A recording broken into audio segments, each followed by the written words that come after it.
Hello everyone, welcome back to my channel. If you're new here, my name is Catherine, and on this channel you'll find videos all about blindness, visual impairments, disabilities, and fun hobbies that I like to enjoy anyway, and that I don't see other blind or visually impaired people really talking about and really exploring. Oh, there goes the lock. If you just heard that. I don't see other blind or visually impaired people really talking about or exploring these kinds of topics. So, maybe they're out there and I just haven't found them yet. That's very possible. And maybe they're not, but either way, I just wanted to share my experiences. So on today's video, we are going to continue Guide Dog Month, and we're going to talk about the 5 pros and cons to working with a guide dog. This list is absolutely not extensive, but it is from my own personal experience working with my guide dog. Just some of the benefits and drawbacks I've noticed. Personally, I think the benefits far outweigh the drawbacks, but you may feel differently. So let's explore this together.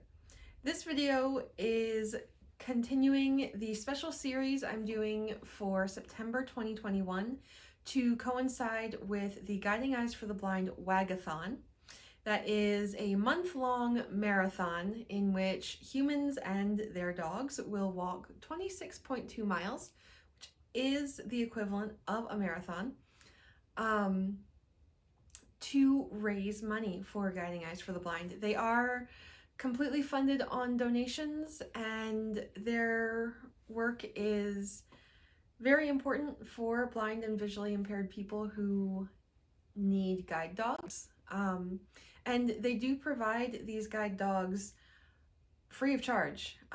In fact, they not only provide the guide dog free of charge, but the training to work with the guide dog is free, and transportation to and from the school is free. If you have some extra money and you would like to give to this cause, I will link my personal wag-a-thon page down below. And if it's past September of 2021 and this particular fundraiser is over, that link will just change to a link to the Guiding Eyes for the Blind website, just if you wanted to check it out and see what they're all about. If you hear jingling or anything throughout this video, as I say in many videos, there are dogs in this house and they like to move around, so you may hear them. Let's get into today's video. 5 pros and cons to working with a guide dog. The first pro to working with a guide dog is travel. And what I mean by travel is that it is so much easier to navigate an airport, a bus station, a train station with a guide dog as opposed to with a white cane. The dog is able to move smoothly in and around crowds, which, as I discussed in last week's video, people are just so difficult when you can't see who's coming, who's going where, who may or may not be about to cut in front of you. Crowds are so hard to navigate in and to negotiate when you can't actually see what's going on. And so having a guide dog in a travel situation, especially in a crowded airport or a crowded bus terminal or train station, where there may or may not also be rolling suitcases, being dragged behind the person or in front of the person or moving around the person, depending on what's going on. It's just so much easier to navigate all of that when you have a guide dog who doesn't need to hit something in order to know that it's there. And things can get really awkward when you're using a white cane because the cane has to run into something before you know it's there, whether that's someone's suitcase or a chair that someone is sitting in or an actual person. The cane has to physically hit it and make contact in order to provide any sort of feedback that there's an obstacle, where the dog can just move around it. or stop, or back up if necessary. You know, any kind of added mobility that comes from the dog is so helpful. And should the dog get interested in the person in line in front of you, or take you to a chair that is in fact occupied and not empty, as they sometimes do, it is generally a lot less awkward, at least for me, on the human side of things. It's a lot less awkward because, yeah, the person, you know, just got a cold, wet nose in their lap, but then they look down and there's this sweet face of a cute little dog. And that just tends to make the interaction go more smoothly. It tends to be something that other people understand a lot more, as opposed to running into someone with a white cane where they may still be grumpy with you, or they may not understand as easily. I know the canes are fairly universal. You know, a white cane typically means, hi, I'm blind. But a lot of people who aren't familiar with blind people or blindness in general, or maybe who don't know some people who are white cane users personally, don't tend to realize that. And so it can be a lot more awkward, because then there's just that whole social interaction of, oh, I'm really sorry, and then you're not ever sure really if they're actually upset or not, and how to smooth that over. And it makes having a guide dog makes the social interaction part of it a lot easier too, because, you know, you can kind of laugh a little bit and smile and say, oh my gosh, I'm so sorry. You know, and usually they see the dog and they look at you and like, oh no, that's okay, or oh, I have a dog, or just something along those lines. It generally makes the interaction a lot easier. On the flip side of that, the con is with travel, there is no such thing as traveling light when you have a guide dog, because you need to bring food for the duration of your trip, or depending on where you're going. I have been known to, when I've been staying with friends, I have been known to,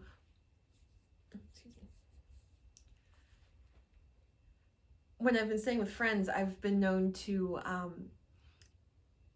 order a small bag of dog food, enough to where I think it'll last me however long I'm going to be there, but not, you know, a gigantic bag of food like I might order at home. And I've been known to just order that and have it sent directly to my friend's house as opposed to my house. And then that's one less thing I have to carry.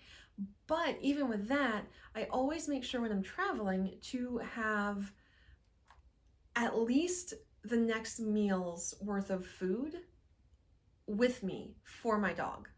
If I don't have the next meal, I might have the next 2 meals, or maybe even 3 meals, depending on how long the trip is and how many plane changes or anything else there might be involved in that.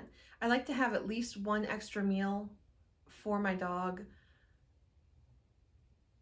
than I think I'm gonna need. You also need to take into consideration that your dog will need a place to sleep. So you may need to pack a dog bed. That means you need a suitcase, big suitcase. You may also need to pack a toy, or a toy and a chew bone or something, because when you're traveling, you know, you don't have all of your normal stuff. And so you need to think ahead, just like you would with a child. What are they gonna need? What do I need to bring with me? What are the things that I need to have and make sure I have, because the place I'm going to be staying may not have these things or will not have these things. You know, if you're going and staying in a hotel, I really don't think they're gonna have Nylabones and dog beds available at the front desk. So you need to think of these things. What is my dog gonna need? Just like what am I gonna need? You know, I can pack my phone charger and my book and my journal. And I need to think of these things for my dog too. The equivalent of a book for my dog is a chew toy, a nylabone, something he can chew on and keep himself occupied. Perhaps the equivalent of, I don't know, a phone even would be a toy, something that he can play with while we're on our trip. So just some things to think about. And yeah, the whole concept of traveling light is out the window for me. I now have to bring a suitcase with me, even if I'm just visiting my best friend for the weekend. I need to bring a suitcase because I need to bring the accessories for my dog. Pro number 2 for working with a guide dog really links in very nicely with pro number 1, and that is safer travel in general. And I don't mean travel like, ooh, I'm going on a trip. I mean travel like traveling around in my daily life, in my hometown, in my neighborhood, going for walks, running errands, that kind of thing. It's much safer for me with my guide dog. And not because my area is particularly dangerous or I feel like I need the presence of a dog to feel safe, but just general navigation. Crossing streets is so much better with a guide dog than it is with a white cane, because with a guide dog, I can think that it's safe to cross the street, and I can tell my dog that, hey, it's safe, let's go cross the street. And my dog will tell me if I am correct or if I'm incorrect. And sometimes I'm incorrect.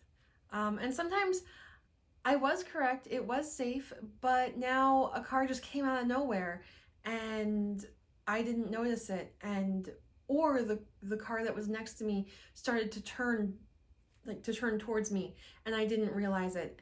And that's when the dog just makes that kind of travel so much safer and easier, because unlike a white cane, my dog can tell me if I'm wrong. And what the dog will do in this case is he'll stop, and if he feels the need to, and my dog in particular rarely feels the need to do this, but if he feels the need to, he will also back up. And one thing they drilled into us during training was, if your guide dog backs up, you back up with that dog. Backing up is not a natural behavior for dogs. It's not something they like to do. It's not something they're very comfortable doing. So if your dog is actively backing up, not turning around. If the dog is turning around, then it's distracted because there's something fun behind you. But if the dog is actively backing up, it's really important as the handler to back up too, because that's indicating that there is something there that is posing a threat and you need to move away. Moving forward is not safe right now. And so that has made such a huge difference. I really hate crossing streets with my white cane. I really do, because my cane can only do so much.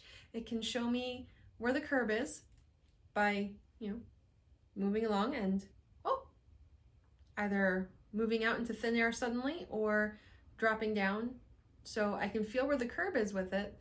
And the cane can alert the drivers to the fact that I am legally blind and likely do not see them, and so that they need to be more careful of me. But my cane cannot help me when a driver is being inattentive and starting to turn because they weren't paying attention and didn't realize I was there.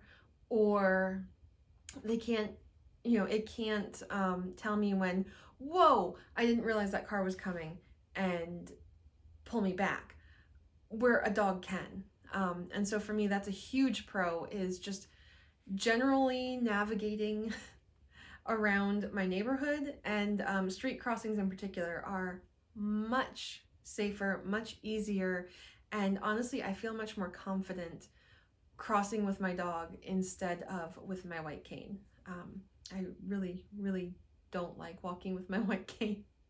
It just is so much more awkward. My dog is also a lot better at finding and moving around, just like when traveling through airports and all, moving around obstacles, moving around or stopping at big obstacles and just whoop, moving right around it. I am far less annoyed by neighborhood kids leaving their bikes in the middle of the sidewalks than I used to be, because it's good practice for my dog. Where with a cane, it's just plain old annoying. I'm a lot less annoyed when people don't put their trash cans out of the sidewalk, or there are large brush piles in the middle of the sidewalk. It's far less annoying to me now with my dog because it's good practice for him. He loves working around those kinds of obstacles. And while yes, it still does annoy me to a certain extent, it's a lot less of a hassle because I'm not finding it with a cane. And I am also very likely not going flying over it as I used to do when I had a cane. Well, okay, I do still technically have a cane. I still technically use a cane from time to time, but you know what I mean. That is a major pro. It's just generally easier and safer travel locally. On the flip side, the con to go with that is you really need to account for the weather when you're working with a guide dog.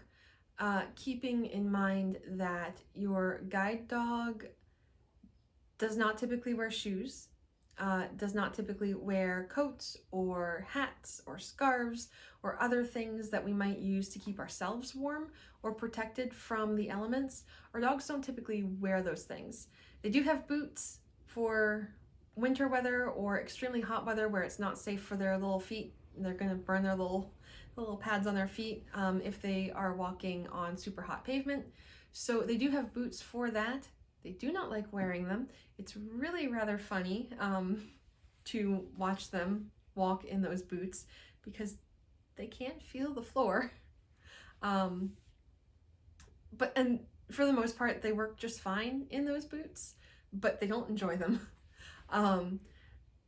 But aside from that, our dogs really don't have much in the way of protective clothing. You know, they have their fur, they have their coat, their natural coat, which is helpful, but their ears are still going to get very cold. Their noses are still going to get very cold. If they are wearing, if they're not wearing boots, then their feet are likely going to get very cold and could also get torn up by the salt and sand that is put out in the winter to combat the ice. It could also get torn up by the ice itself, depending on the nature of the ice. I live in Maine. Can you tell? I'm very familiar with ice. But on the flip side there too, they have a natural fur coat. So when it's hot, especially if your dog happens to be black as mine is, but even with the yellow dogs or the lighter colored dogs, it gets really hot. You know, that fur really does collect and hold a lot of heat. And so you also need to take into consideration, how hot is it? Is my dog going to be okay? Is this too long of a walk given the weather outside? They also have, sensitive paws. And when it's hot, if the pavement is really, really, really hot, then that's also a problem because that can burn their feet. And so it's just a lot more important to really consider the weather. It's a lot harder to dress your dog for the weather than it is to dress yourself for the weather. And so just keeping that in mind also is really important. Pro number 3 goes right along with the first two, and that is a guide dog is wonderful for finding things. And when I say finding things, I don't mean finding things that you dropped on the floor. I've heard of people training their dogs to do that. I personally have not really worked very much with my dog to do that. It's not something they really encourage at guiding eyes, just because sometimes encouraging your dog to pick random things up off the floor doesn't end well. However, what I mean when I say they're really good at finding things, guide dogs are excellent when you teach them to find something like a curb or stairs or chair or doors, or any other huge number of things that you can teach your guide dog to find, they're really good at finding those things. And so it's very, very helpful. I have taught my guide dog to find steps. He can find chairs, he can find doors. Those were really the first three things that he was taught to find before we even came home from New York with him. He knew how to find chairs, steps, and doors. They're like the three main things. But aside from that, he can also find curbs. They all kind of come pre-programmed with that one. That's one of the first things they're trained to find. So I've taught Caleb how to find the buttons to press when you need to cross the street. So like for the crosswalk signals, he can find those. He can find my coat. So in the winter, especially, you know, when you go into a building and there's a coat rack, and so you hang your coat up there, he can find, not only can he find the coat rack now, he can also find my coat in particular, which is just one of the best things I ever taught him. He can find my backpack. If I put my backpack on a specific chair, he can find my backpack on that chair. Or I don't really carry a backpack anymore, so I guess my bag or my purse at this point. He can find that though. He knows what it is. He knows to keep track of it and to find it when I tell him to. He can find, oh my gosh, so many things. So many things I can't even remember all the things that I've taught him to find. He can even kind of sort of, this one's a little bit trickier, but if we're heading in the right general direction and we're nearby, he can usually find my mother's car also. Very helpful. Not anywhere near 100% accuracy. Sometimes there's a little bit of encouragement to, no, not that one. And then he'll have to move one over. But he can usually find the car fairly well, especially it helps that very often I'm with my mother because she's the one driving. So he can find it also because maybe he can see where she's going and he knows that we are with her. My dog in particular is very good at knowing that, oh, we're with whichever person it is. If it's my mother, we're with her. If it's my best friend whom I'm visiting, oh, we're with her. He's very good at following people that he thinks that we are with. I've never taught him that in particular. That's something he has picked up on his own, and it's honestly not something I'm ever going to encourage and teach because he gets a little over enthusiastic sometimes, and I don't want him just starting to follow random people because he sometimes does that on his own anyway. I don't want to encourage that. I don't want him to think he's going to get food for following a random person. But they're really good at that kind of stuff, finding those kinds of things. And what is lovely about working with a guide dog is that you can customize your dog, basically, for lack of a better term. If there's something in particular that you need to be able to find often, say it's your desk at work, maybe you have a cubicle and it's really hard to find your particular cubicle, you can train your dog to find that and to know where it is. As long as it doesn't move, your dog will find it and will know where it is. You can train your dog to stop. I've trained my dog to stop at certain points along a given route because there's not a good signal. There's not a good, like, oh, this is the spot where you turn to cross this street. Maybe it's a crosswalk in the middle of a road. There's not an actual curb to stop at. I've taught my dog to stop there, and he stops there every single time. And he gets a treat every single time, which is why he continues to do it. However, it's things like that that just make working with a guide dog so nice because they can learn these things and they're really good at it and they're really smart, and very often they just love their jobs and they love having these tasks to do. So it's really fun, and they just make a world of difference, again, in terms of just navigating in daily life because they can find all of these random little things. I've even taught my dog how to find water fountains and bathrooms. And somehow, I don't know how, but somehow, my dog always takes me to the ladies' room. He has never tried to take me to the men's room. I don't know how he knows which one it is. I don't know why he doesn't get them mixed up, but he doesn't. And I'm kind of, now that I'm saying that, kind of dreading the day he does. But right now, he knows which one does which. I don't know how or why, but he seems to. And he always takes me to the correct bathroom, which is really cool. So there are so many things and so many ways that working with a guide dog just makes life so much easier. On the flip side of that, the con to this is they don't always find the right thing. So my dog in particular is very excitable, very eager to please, very eager to get his treat. And so a lot of times if we're just walking along and there's a random set of stairs, he's gonna turn and take me to those stairs because he thinks I want them and he thinks he'll get a treat.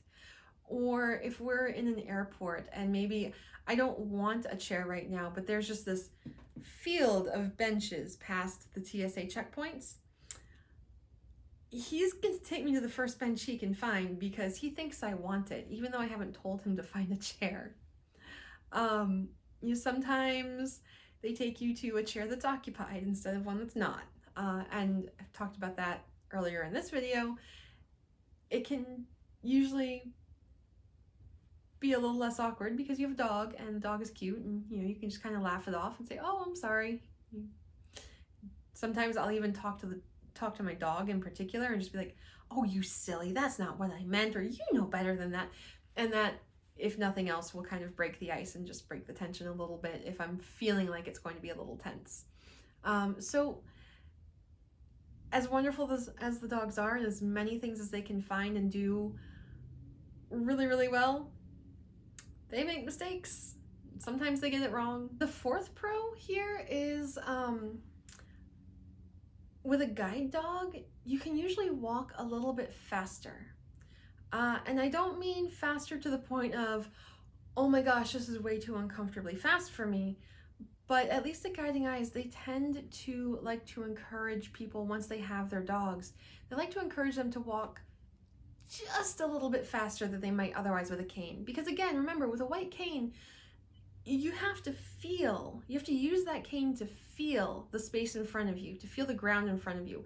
So there's a little bit of extra time that needs to be taken to receive and interpret that sensory input. When you have a dog, you're not doing that. You're not touching everything anymore. Your one point of contact with the rest of the world is your dog's harness. So your harness handle is your point of contact with everything else, which is weird and kind of scary at first, but once you start to trust your dog and you really get to know each other, it's fantastic.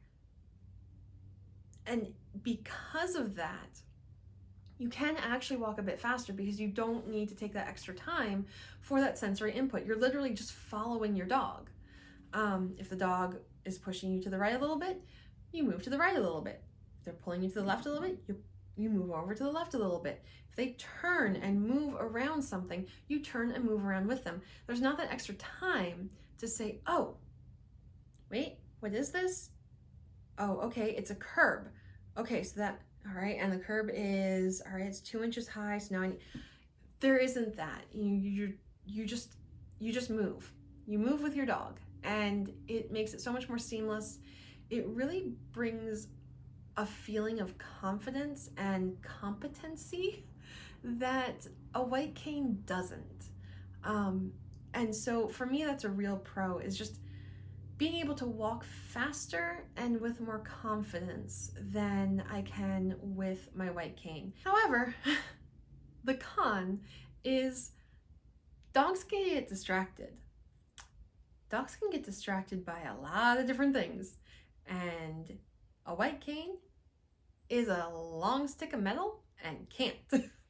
So yeah, a guide dog can get distracted by food, by people, by other dogs or other animals in general. My dog in particular loves cats. He just finds them fascinating. Cats do not love him. I don't blame them. But he just wants to be friends with cats so bad. And when he sees a cat, he has to stop and try and say hello. And so sometimes that level of distraction can get annoying. It can definitely be a con, especially when you have to deal with a distracted dog. And in particular, in a crowd, when you have to correct a distracted dog.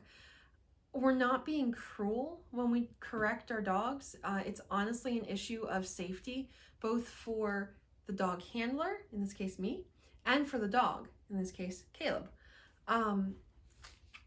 Sometimes though people can watch us correct our dogs and feel like we're being too harsh or we're mistreating the dog. And while no one has said that to me directly, it is an awkward feeling, when you're telling your dog no, and you're giving the leash a good little whip to make the collar make the sound that tells them no. Or in my case, my dog's big distraction is smells. And so he'll stop all of a sudden and like stick his nose in the grass and just be like, oh, this smells so good. And this dog literally will not hear me when I tell him to no or to let's go or to leave it or whatever. And sometimes the only way to get him away from something is to actually take the leash and physically just pull him away from it. And again, I'm not mistreating him. It doesn't hurt him, and I'm not doing anything cruel. But sometimes it's the only way to get him back on track. And really, it's a safety issue, yes, for me, because a distracted dog is not a dog who's going to tell you about an obstacle. A distracted dog is going to run you into the obstacle. A distracted dog is not going to stop when a car is coming too fast and about to cut you off. When you're crossing a street, a distracted dog is going to keep going or kind of be looking back because he's kind of walking forward and not really paying attention. And then at that point, that's really a distraction. That distraction is really an issue of safety, not only for the handler, but for the dog as well. So it is really important to correct for distractions. The distractions themselves can be really annoying, but it's really important to correct when those occur. And it can feel really awkward when there are other people around who don't understand what you're doing and why you're doing it. And it can be awkward. It can feel awkward anyway. Again, no one's actually said anything to me outright about it, but just given people's general attitude towards dogs and, warm, smushy feelings for dogs, having to correct a dog who is distracted and misbehaving while on the job is not fun. And finally, the last pro and the last con are actually the same. You get a dog. You get a dog. You get the fluffy, snuggly, lovey dog. You get a happy, enthusiastic, hilarious dog. You get a dog. And if you're a dog person, you know what I mean. You get a dog. On the flip side, you get a dog with all the rights, privileges, and responsibilities thereof, as they like to say when they confer degrees at graduation. You get a dog. And that means you need to play with your dog. You need to make sure they have time to decompress and de-stress. You need to play with them. You need to make sure that they maintain a healthy weight. You have to pick up after your dog when they make a mess. I'm not just talking about leaving their toys everywhere. You know what I mean. You have to pick up after your dog, which means you always have to carry little pickup bags with you everywhere. You have to have treats for your dog on you when you're working with your dog, because that's a big part of how they're rewarded and how they continue to stay motivated to do their jobs. So that means sometimes modifying your wardrobe to make sure that you can have those treats available and accessible as you're walking.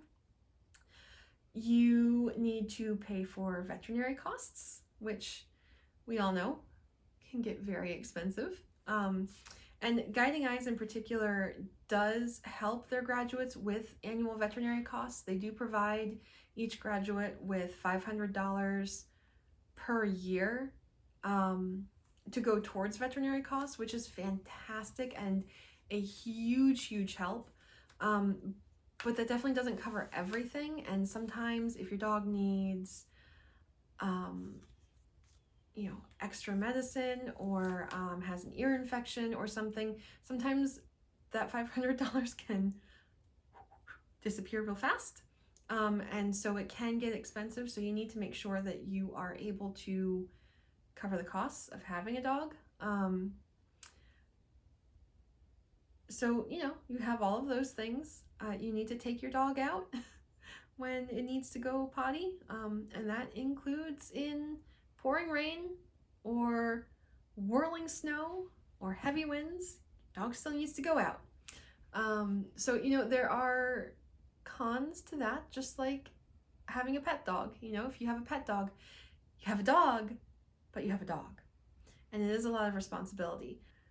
Guide dogs are wonderful creatures, wonderfully helpful creatures, but there are drawbacks. Just like everything in life, there are two sides to any coin, and guide dogs are no different. So those are my top 5 pros and cons of working with a guide dog, and I hope you found this helpful. I hope you learned something from it. If you're considering getting a guide dog, I hope this was helpful.